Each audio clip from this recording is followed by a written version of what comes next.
cuanto a trabajo forzado, pues por mencionar alguno de ellos, podemos definirlo como un servicio, un trabajo obtenido de una persona bajo amenaza y por el cual esta persona no se ha ofrecido voluntariamente a realizar. Una definición de la Organización Internacional del Trabajo.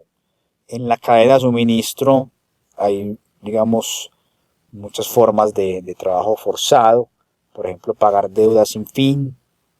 El tema de los migrantes es complejo ahora, pues en el país hay una situación con los migrantes de Venezuela, donde muchas veces aceptar un trabajo forzado es la única alternativa para sobrevivir.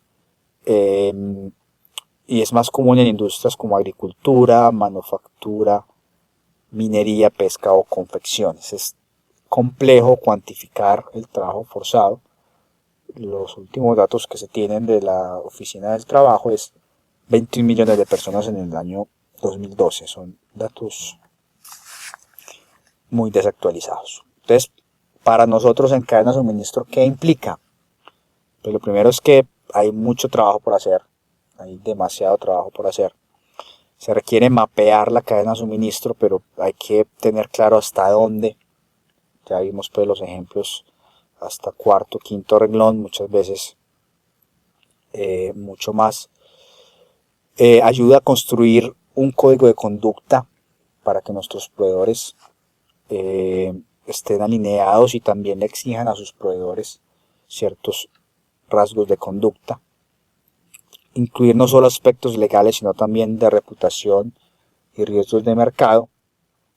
Se recomienda contratar firmas auditoras certificadas. Y bueno, el trabajo forzado es solo uno de muchos aspectos. Esas eran las regulaciones orientadas a los productos. Miremos un poco sobre las orientadas a los procesos. Entonces tenemos regulaciones orientadas a la seguridad, asegurar las operaciones entonces a lo largo de la cadena de suministro.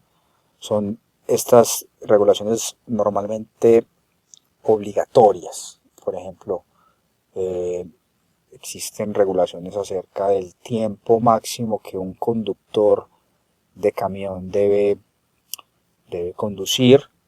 Creo que si mal no estoy es alrededor de 10 horas. Entonces esto apunta obviamente a la seguridad, a que no se genere cansancio y ponga en riesgo tanto la vida propia del conductor como la de otros conductores que estén en la vía. Tenemos regulaciones orientadas a la reducción de desperdicios, cómo utilizar de una forma más eficiente los recursos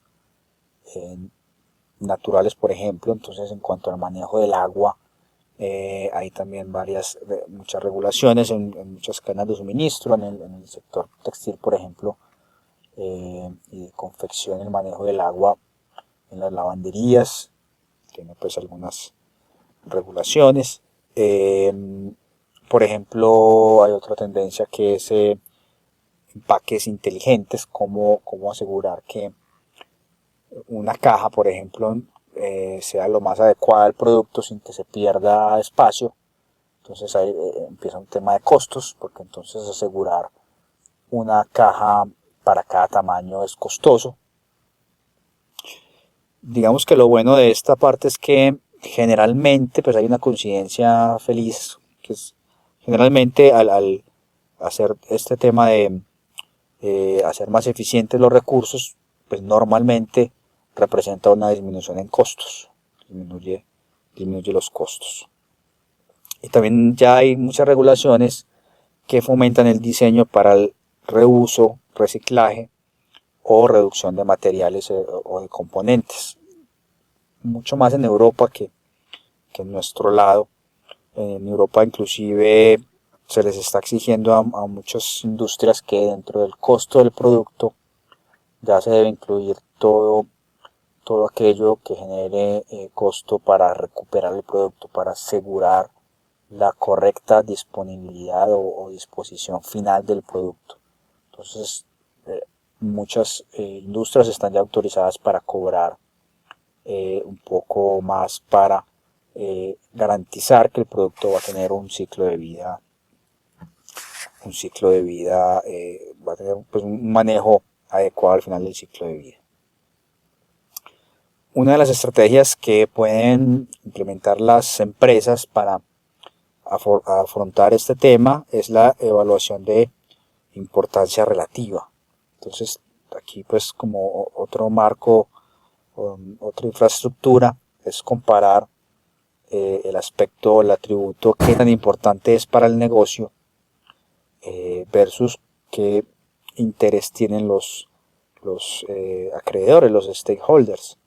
Entonces, pues nos genera 4 cuadrantes, productos de atributos de alta importancia y de asuntos de alto interés para el negocio, pues que realmente deberían ser los primeros, los que deben hacerse de forma obligatoria. Y los atributos que tengan baja importancia para el negocio y bajo interés para los stakeholders, pues no toma acciones por lo menos inmediatas para ese tipo de atributos. Un ejemplo, Apple pues no debería interesarse mucho en la conservación de bosques, pues porque no utiliza madera, por ejemplo, en sus productos. Entonces, digamos, priorizar. Debería tener más interés en el tema de minerales, de origen de los minerales, cómo asegurar y de hecho tiene una política bastante estricta en cuanto a eso, de que sus minerales utilizados para sus productos no provengan de países en conflicto. Este es un ejemplo de paz, donde hacen esa evaluación. Por ejemplo, para ellos lo que está en negrilla es lo que van a dar prioridad. Esto fue hecho en el 2012. Entonces el tema energético y de clima salió como una de los atributos más importantes para el negocio y con mayor incidencia para los stakeholders. ¿Qué podemos hacer las empresas? Bueno, podemos no hacer nada, simplemente ignorar las regulaciones que no tienen que ver nada con la industria, no considerarlo pues en la operación, pero también podemos evitar si hay una regulación que implica, digamos, un esfuerzo o implica un costo, un gasto mucho mayor que los beneficios, pues simplemente lo evito. Cambio el diseño, cambio la operación para evitar el conflicto, salgo del mercado para evitar hacer reportes específicos o divulgaciones que no me justifican, rediseño el producto para no utilizar una materia prima específica o un componente específico, o cambio la ubicación del sourcing para evitar un área específica en conflicto. Por ejemplo, el tema de conflicto de minerales del que hemos hablado. Pero también puedo cumplir la regulación. El nivel puede variar desde cumplir lo básico hasta exceder las expectativas. Ayuda mucho segmentar los factores para identificar esos niveles de cumplimiento y enfocarse en los más estratégicos. Por ejemplo, con códigos de conducta, trazabilidad, certificación de proveedores, etcétera, etcétera. Y finalmente podemos también potencializar esas nuevas exigencias reformando la cadena de suministro de forma tal que se nos convierta en una ventaja competitiva. Entonces, al principio hablábamos de Nike, de cómo Nike tuvo muchos problemas en los 80 con todo el tema de trabajo infantil y todo el tema de condiciones laborales. Se lo tomaron muy a pecho y hoy en día pues es una empresa que ha invertido mucho en cuidar toda su cadena productiva, ha minimizado el número de materiales a utilizar en sus productos, siempre cuidando todo este tema de la cadena de suministro.